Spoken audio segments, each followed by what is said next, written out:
Where have we failed to love the deaf community? And what can we learn from them about how to view our world? Welcome to the Beyond the Lines podcast. In a world where there are a few loud voices spreading division and hate, we want you to know that there are more of us who want unity and love. We are part of a community of people who love despite differences and listen to the stories of those who have been marginalized. We love beyond the lines of differences, so that our lives can be full of diversity. We listen because we believe in human dignity for all people. Come listen with us and join a movement of people who are willing to love all people at all times. Today on the podcast, we have two incredible guests in Hailey and Julia. Hailey has been deaf her entire life and has faced some challenges because of that. Julia is her mother, who has been her faithful advocate when hearing people choose not to listen. We talk about the stereotypes that have been perpetuated in culture about the deaf community, and we talk about some of the challenges that the deaf face in getting the services that they need. We also get to hear some fantastic perspective from the Bible about being deaf. I can't wait for you to hear all of this and more in the special episode of Listening to the Deaf. Well, my name is Jonathan Miller. I'm your designated listener today on the podcast, and today we have some incredible people on the podcast. I'm really excited to learn more from them. Today we have Hailey, who is deaf, and her mother, Julia, who's been with her whole life. And so there's so much we can learn from them and that community and what it's like to be deaf. And so thank you for being here. Thank you for being willing to share your story today. Of course, I always want to help people understand the situation and what ableism means. And I want to help people be more open-minded. Awesome. Thank you. And I can't wait for people to hear about that. We also have September here today. She is our interpreter. She's amazing. Thank you for being here today, September. You're welcome. Great.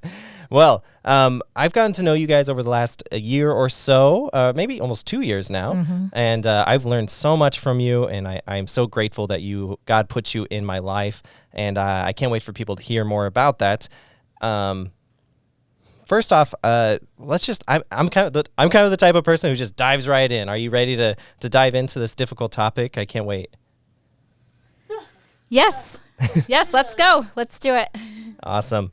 Well, first, I'd like to understand your experience just a little bit better, Hailey. How long have you been without hearing, and what caused that? I became deaf when I was 6 days old, and then ever since then, I haven't had any hearing. When I was a baby, I got meningitis. I had a lot of other problems too, but that was the main cause of my deafness.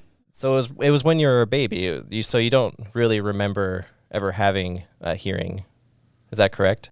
Yeah, my mom just told me when it happened when I was a baby. But I saw pictures, when I was just like a newborn. Yeah, I saw pictures from when I was in the hospital and I was sick. I'm just so happy that I actually survived because most of the people in the hospital honestly didn't think I would live. Wow. Well, we're glad you're here today with us. I'm glad to have you here, and it's incredible that you did survive. Thank you so much. Absolutely. I'm not surprised that you don't remember when you were a baby, by the way. I don't remember when I was a baby either, so that was kind of a weird question for me. That's okay. So my next question is kind of like, our society is kind of built for people who have hearing and seeing and can have all these abilities, but often not a lot of thought is given to those who don't have certain functions. What are some of your struggles that you deal with just on a daily basis that people who can hear just don't even think about?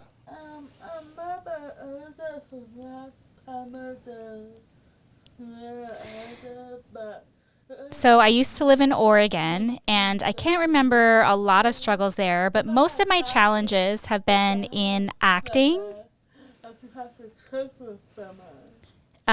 So I have used captions before through I've used captions and interpreters. I was mainstreamed in school. I don't remember a whole lot of problems, though, until I moved to Arizona. Oh. And then I did have some challenges here. With the doctors and... Yeah. I had some challenges with the doctor's offices, as well as, I'm trying to remember here, in the actual theater world, I do have challenges with that as far as captioning. Before, they used to have interpreters, like at Gamage, but now they're not providing interpreters anymore. So I have to like watch the stage and then watch the captions too, so it's distracting.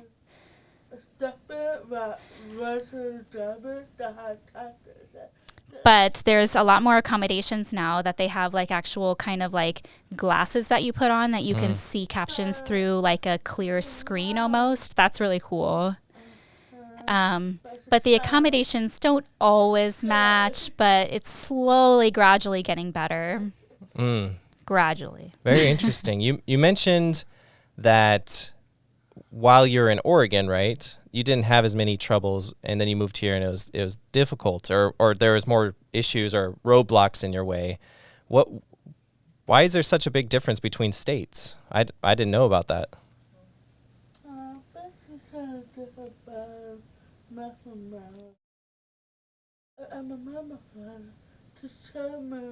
So most of that my mom experienced because I was young, so she can talk more about that. But I was mainstreamed in school, so a lot of the other hearing kids, they kind of accepted me and understood.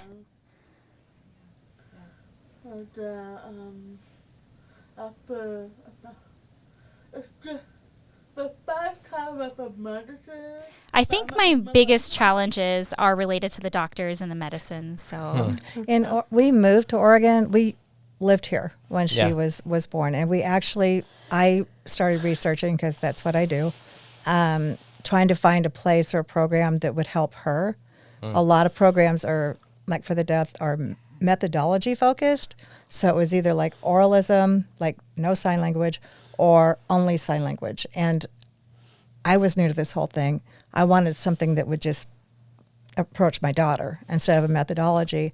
And there was a program in Boston, and there was a program in Portland, Oregon. And we chose to move up there.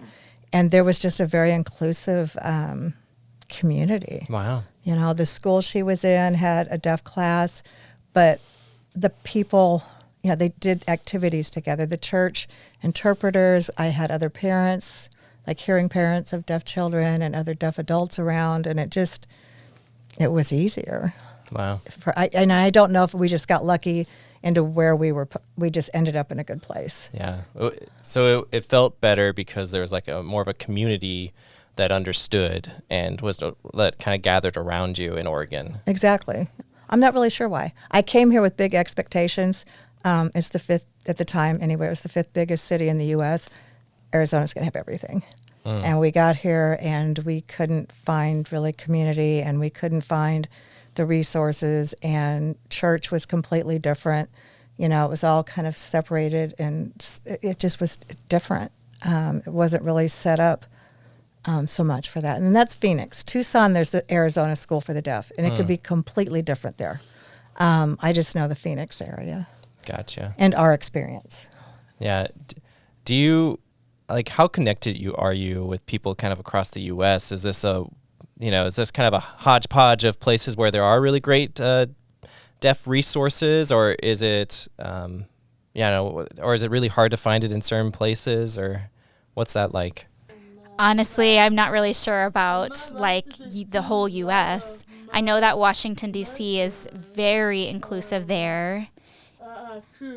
They have Rochester Institute for Technology there for the deaf, so And that's very Gallaudet. mainstreamed. And Gallaudet's in D.C. But yes, Gallaudet was one of like the first big deaf schools. And I think they had the first deaf professor there as well. I don't know all the information about their history though, but I know that it kind of like all started there, you know, deaf culture here in the United States at least. And then France is where, and France There's a is lot of where history. like sign language actually started and moved to the United States. Wow. But It was in France? Is that what she said? yes. Oh, Yeah. cool. So ASL is originally from France. Interesting. I didn't know that. Because the abbreviation is American Sign Language, isn't it?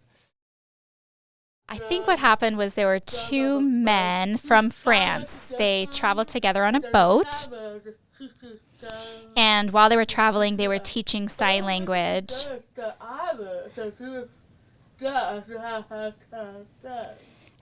were traveling with someone who was deaf, and they were really struggling. So they traveled, and while they were traveling, they were teaching sign language. Interesting. I didn't know that history, and that's fascinating. Moving on to some kind of more of your experience, like it sounds like you had some difficulty with like the medical profession, but otherwise you were able to make good relationships in school. You were able to do a lot with what people with hearing can do. Did you ever face like stereotypes that people who didn't know you believed about you, or that any roadblocks that you faced that was just Yeah, there was one specific example. It was like in 2018. It was the first time that we went to Fan Fusion. It was like a Comic-Con in Phoenix. But a problem came up because he called us that we were hearing impaired. But we were trying to tell him, no, we're deaf and we prefer to be called deaf. But he was insistent that, no, we're not deaf, we're hearing impaired. Like that man, he had more right to label us. So he thought that that was the appropriate term, even though we were saying, no, the appropriate term is deaf. Like, like he just wasn't open-minded, I guess. Yeah. It was, yeah. Well, yeah, that was a situation where somebody who was hearing, and he had said something about Hailey being hearing impaired, and we explained that preferred to be called deaf, and he explained that he would prefer to call her hearing impaired. That is. It was like, yeah, he said because it is a medical condition and it can be fixed, and so therefore it's not deaf, it's hearing impaired. Huh. And it was one of those where you finally just had to, he wasn't open to hearing. Yeah. And so you just kind of had to say, because usually we try to educate. It's about educating people. People just don't know. But sometimes people are like that too. Right.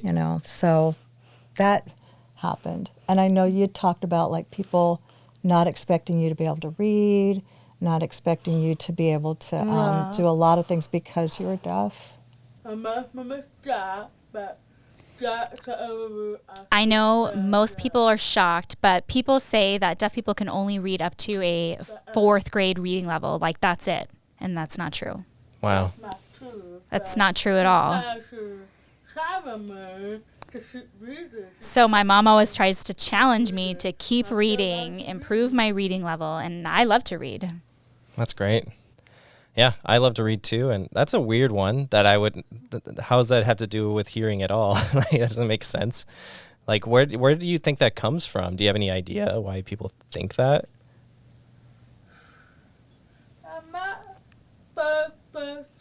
I'm not really sure, but I know that movies sometimes have given like a bad stigma, deaf and dumb. A lot of like the old movies have portrayed deaf people as stupid.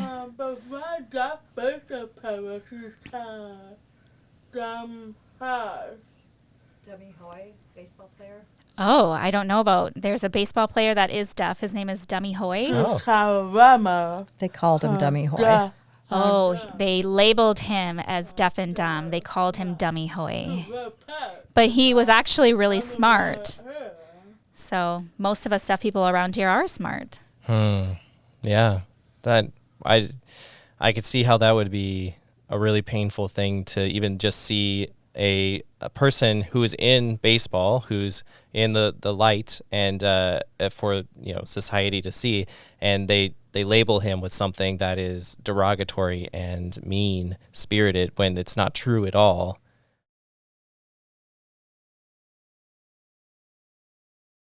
Yeah, it's interesting though that back in the day they used to label it as deaf and dumb. That was just normal. Oh.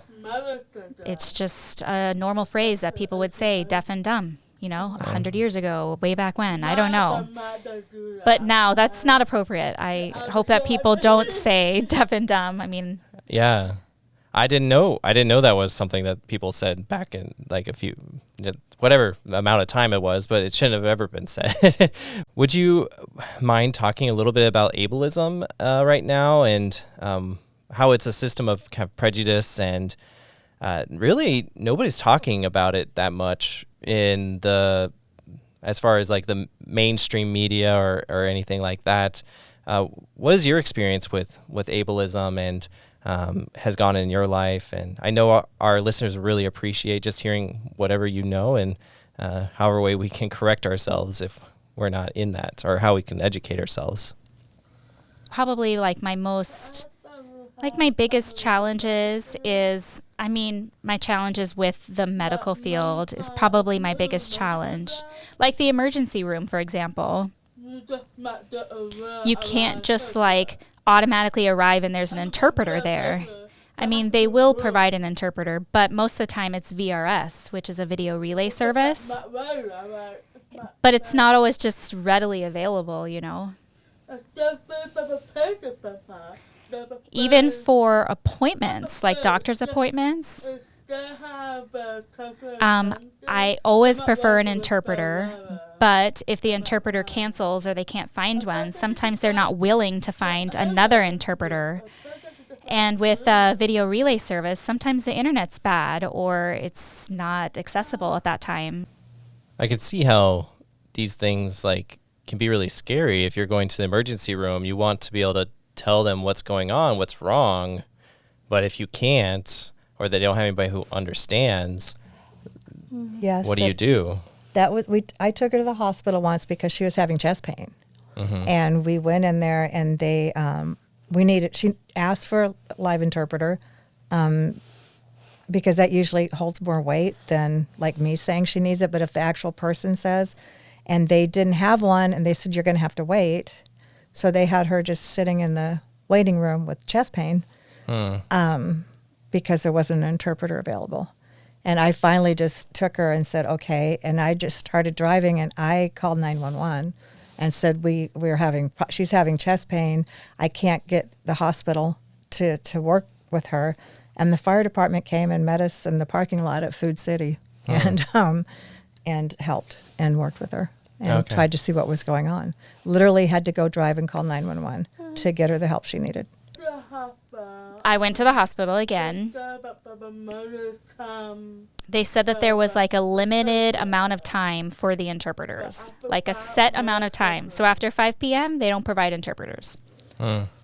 This was at a hospital where you stay, a behavioral health hospitals. And I've heard horror stories of what happens to deaf individuals that go into a behavioral health situation. Really? Wow. Oh, horrible, horrible. And I know there was one woman that sued one particular hospital because they will do that. We'll give you an interpreter from, 9 to 5, and then we no longer provide services after that.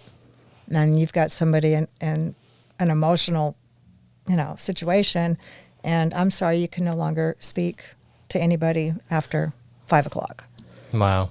And worse than that. I've heard about people being put in restraints, and the deaf speak with their hands. And you put them in restraints, and they no longer have language. I am trying to remember another situation, too. We went to a church event. Yeah, it was a women's event, and I was so excited to go. But we had a problem with the interpreter there, too. But the interpreter canceled, and my mom was willing to jump up and interpret the whole event for me. Can you imagine that? She was willing to interpret. It was Karen Kingsbury, and we had asked for a interpreter, and they said, of course. And then when we arrived, they're like, oh, they canceled. We're sorry. Wow. And I had to do it, and I am not an interpreter. Tell us a little more about that, actually. What's the difference between somebody who can speak American Sign Language and an interpreter like September? It is different. So like I always say, I'm a mom who signs, and I can do some ASL. I have a good vocabulary. So I'm a mom who signs, but an interpreter, no, Timber, how would you explain that? Okay. Hailey said that she's okay if I speak. So an interpreter has to focus on like different functions of sign language. So we are hearing the English, but at the same time we have to process it in our brain and translate it to sign language, which, as Hailey mentioned, is closer to French than English. So the syntax and the grammar are different. I often explain it like it's closer to Spanish, like how they flip their noun, their verbs, their adjectives. Yeah. Kind of the sentences are backwards. So we are translating it in our brain and then putting it out in a different language. But at the same time, we're still hearing the English that's being spoken. So that is just like a totally different skill set than a person that can just sign, you know? Yeah, that makes total sense. Actually, you keep talking about the theater, and I haven't asked you about it. I would love to hear more. Like, what do you do with your acting, and what do you do in the theater? And I would love to just hear about that part of you. Yeah, totally. Okay.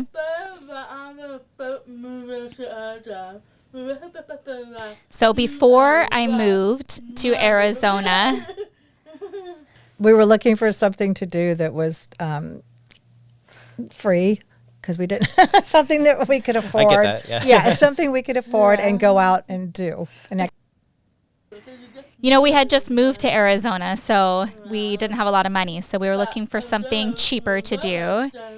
And I noticed a sign that said Detour for Scottsdale Center of the Arts. And I was wondering what that was.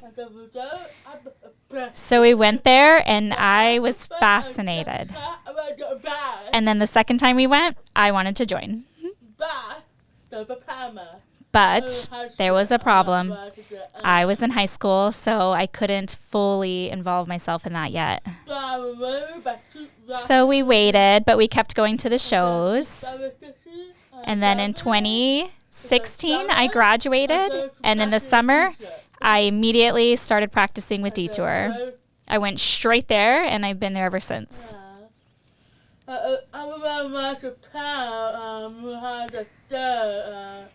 If anyone wants to go, we do have a show coming up soon. Awesome. Oh, the name of the show they're doing is the 25th annual Putnam County Spelling Bee. I don't know if I have that right. That's a more recent show. It's a long name. And they're also doing Once Upon a Mattress. Yeah. But do you remember like your first time? I can't remember the exact dates for those upcoming shows, but I can let everyone know. Yeah. So if anyone wants to see them. I could put them in the show notes too if people wanted to go check it out. I've been to one of your shows, and that was really cool. How did you feel the first time you went in to rehearsal? I feel like they accepted me. I felt included. Not just because I was deaf. There's lots of people that are in the show. There's blind people. There's lots of different disabilities that are included in Detour. So, but I'm deaf, so I felt accepted. I was really nervous when I first started, though, that people wouldn't understand my sign. But then Sam came, and she knows sign language, so she pulled me right in, and she taught other people to know sign. So we just all connected, and I've been like family since. Wow. How long have you been a part of Detour?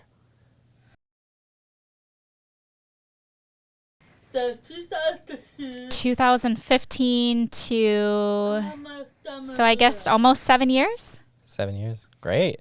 Well, that's awesome and amazing. It's always important for whoever you are, whatever you have going on in your life, that you find community. And it sounds like Detour is that for you in many ways. Yeah, I'm always excited to go. Every Thursday, I'm excited for that. Amazing. Moving on to kind of another question. Thank you for sharing that with us today. That was amazing. Love to hear about that, and I hope people can go check out your show. I think it'd be really cool for them. I've recently, personally, kind of moving on, transition. I don't know how to transition, but I'm just going to.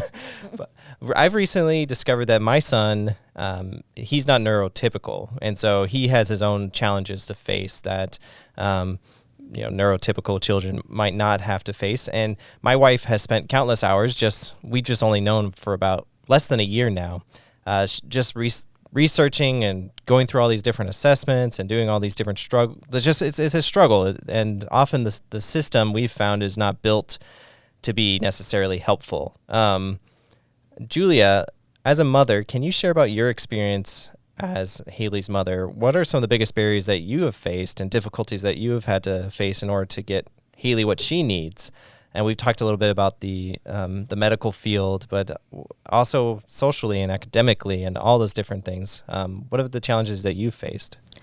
I think like when we talked about like academically and socially, the first thing that actually came to my mind was spiritually. Oh, yeah. Because I was a new Christian basically in 2002, and I wanted her to be involved with that, with church and different things. And as a deaf children don't learn. I think it's called incidental learning. Like a hearing child will hear what's going on around them, and they will learn stuff. You have to be really mindful with a deaf child.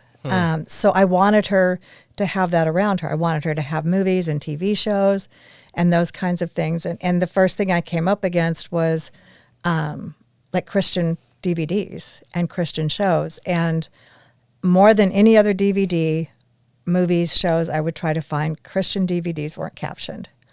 And that was really difficult. I mean, I would email, now it's Facebook or iMessenger, I do things like that. But that was the hardest thing to find, which was really heartbreaking because to me that was the most important thing, was for, as opposed to watching Mad Max or or watching, something that, so that was a problem. Church events, like Hailey already mentioned, like they didn't really seem to take seriously sign language interpreters. Moving to Arizona, we had to really church shop, and trying to find a church that was Bible-based and had sign language interpreters was very difficult. When we were in Oregon, again, she had a deaf youth group. So that also matches the socially, right? She could go to her youth group. It was Deaf Teen Quest. Youth for Christ did it. So she had her social group. Every week they got together, and she was also learning about Jesus, and it was a wonderful thing. And when we moved to Arizona, they don't have anything. Literally not one deaf youth group. Wow. In the state of Arizona. So there's something right there. You want your child to be around other people. You want them to be able to, and I couldn't. We actually, finally, I ended up teaming with Deaf Teen Quest and Youth for Christ, and we started our own ministry here. And that's another long story, but that was really, really difficult and very hurtful, because it's like the people who I felt should have been Christians, Christ followers, should have been the ones the most supportive and the most helpful, and above all, love others. And that was where I was finding the least amount of support and help. And that was the hardest thing for me to deal with. Academically, I've heard a lot of horror stories. We were really lucky again in Oregon. Yeah. It was there, but, trying to get what you need. You do an individual, IEP. I can't even think what that stands for right now. Individual Education plan. Thank you. My son's doing those two now. Okay, yeah, and trying to get what you need. And as a parent, you know your child. And trying to get those needs met, a lot of times they don't hear you. With at least our experience with her being deaf, the expectations were extremely low, right? And I'm like, she can do this, this, and this. I want support for these things. And they're like, well, we've found typically that, as a deaf child, she doesn't really need. And it was like, that was a problem. I'm the kind of person that researches. I'm the kind of person when somebody tells me she can't or I can't, I don't do that very well. I was really shy before her. And then it was like, wait a minute, what? So, and I would tell this to any parent with a child with a disability is know the law, know about the ADA, know your rights your child has. And that was really hard for me to tell people, doctor's offices, no, really, you need to get an interpreter. And they'd be like, well, we don't usually do that. And I'm like, yeah, I understand that. But the ADA says that it's required for her to have an interpreter. Wow. I had to do that for events, having to tell people, no, she wants to come see this show. She wants to go to this, this women's event, a Christian women's event. She needs an interpreter. And while the ADA says, and having to explain that to people. And it shouldn't have to be that way. It sounds exhausting to have to do so much work just to get, to feel included, to make sure that Hailey feels included. That sounds like absolutely exhausting. And having to I don't want to have to, I could feel this. I don't want to have to, bring the law into it. I just want it to happen. Let's just I don't want to force this to happen. No. I don't want to have to do that. That's not, I can tell that's your heart. Yeah. And I never start that way. I never ever start with, okay, you have to kind of push it to where I explain, this is why, it's really important for her to be involved. She needs to know what's going on. And I will. I've always done it that way. But when it comes to shove, and it's like, okay, well, here's the law, and still being nice about it. And I still assume that people just need to be educated. No, you're right. That's not my personality. Yeah. I don't want to have to do it that way, but I will if I have to. Well, very few people, I think, actually want to have to strong arm others to be like, no, this is just something that we all need. We want to be included. We want to be, and people aren't educated. And I have a question for you in that in a second. When you're talking about IEPs, this is not just a deaf community thing either. Nope. It's, my wife is now part of a bunch of Facebook groups that are people with disabilities and who have IEPs. And I think she read the story of this one little girl who was in a wheelchair and had autism, and she was doing really well in school. So they said, well, we don't need an IEP anymore. and the mother's like, no, the reason she's doing good is because she has an IEP. Exactly. Why take that away now? And so it's a constant burden, and it's a lot of work. And I know you do it out of love, and you love Hailey but it's exhausting too. And my wife and I have just begun that, and my wife's doing most of the work. So she's finding community though. Yeah. That is so smart too, is to find other people that have gone through it before you, and are going through it now, that you can get. That's been invaluable to me, to ask people questions. So good for her. Yeah, doing that. Right, because like you said, you had to do so much research and educating yourself, because nobody just says, and here's the bullet points of all the things you can do and have, and all the laws and all the things that you are entitled to. And nobody does that. No. Not really anyways. Some people like you who have been through it might do that for somebody. And oh, yeah. For sure. And so I'll put your email in the, show notes. Put my email in there, and I'd be happy to, yeah. I'm just kidding. Along those lines of education, what are some of Hailey, Julia, what are some of the best ways that people can start educating themselves on what deaf people face, and what people who just with disabilities face on a regular basis? What are some ways that they can, without having you to answer all their questions right here, right now, what are some ways that they can just start immersing themselves? You can't know all things. That's not possible. But what are just some ways that people start wetting their toes and understanding a little bit more? So the top of my list is deafness is not a disability. I think that's a negative stigma. Deaf people can do anything. I know you have talked more to about add? that. It's just help each other. I love how you told me that before. It's just help each other. And I think of when you say, how do people educate yourself? That's a big part of it right there. Educate yourself.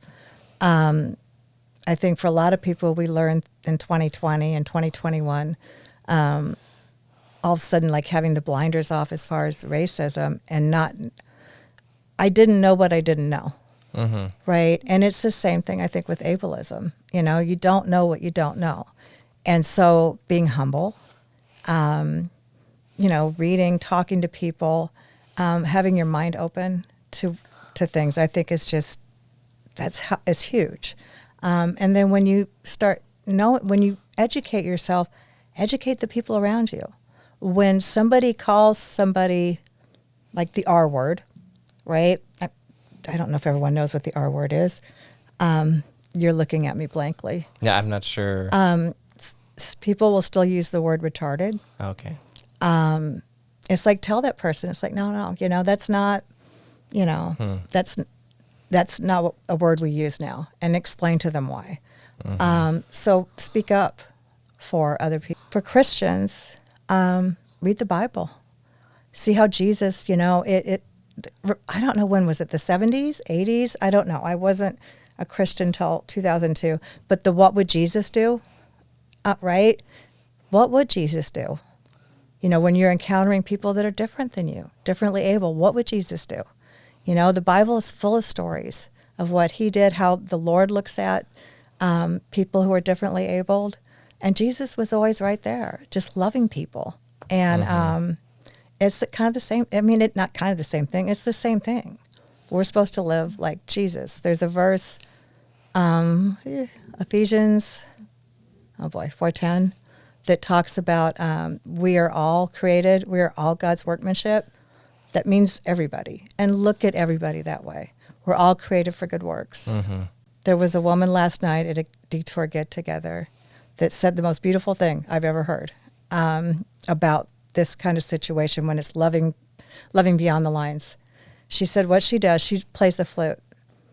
And she said what she does is she closes her eyes and she closes her mind and she listens and opens up her heart. And then she plays her music. Then she goes on. And I just was like, wow. And that's what I would say to people. It's just you don't know. You know what I mean? Get rid of that. Close your eyes. Just open your heart and love people. I think that is the key to understanding the rest of humanity in general, you know, because the reality is no one is exactly like you, even if they try to be, because you're in a certain group or something. And just opening up your heart and listening to their particular perspective and where they're come from is so powerful. So thank you for sharing that. Oh, and also, one more thing. Julia gave me a ton of resources to put in the show notes. So go check those out in your own self-education. Before we finish. Oh, yes, of course.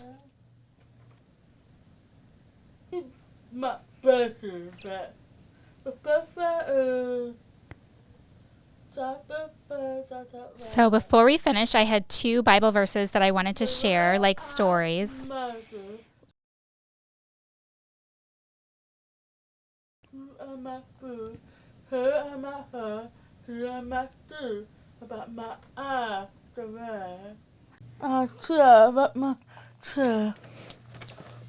Is that okay? Yeah. Is that okay? Go ahead, okay, please. she's Exodus 4:11 is what she said. Is talking about. And she said, "Then the Lord asked Moses, who makes a person's mouth? Who decides whether people speak or do not speak, hear or do not hear, see or do not see? Is it not I, the Lord?"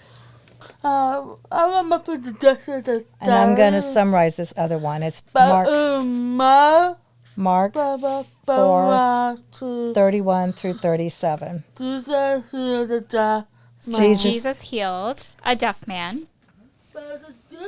So the gist of that story, I don't want to read the whole thing this time, but the gist of that story was Jesus was walking through town and he saw that there was a man, he was deaf and he was struggling and he couldn't speak as well.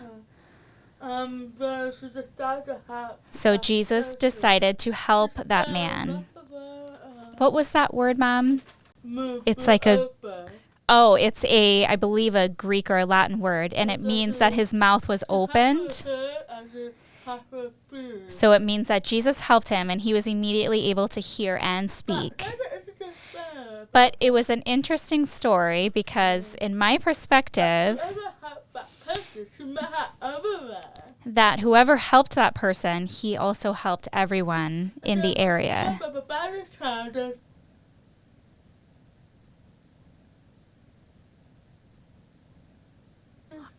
Okay, I'm sorry, the interpreter misunderstood. So in the story, Jesus helped that man, but he also helped everyone in the area, a rabbi, a judge. And it wasn't like that Jesus was, like there was something wrong with deaf people in general. It's not that he went in and said there's something wrong with deaf people. Jesus approached this one specific person and helped this specific person. And then the rabbis tended to judge all deaf people. And the Pharisees and stuff. But she wants that scripture to be understood is it's not Jesus feeling like deaf people need to be fixed. It's about Jesus helping this particular man. Wow.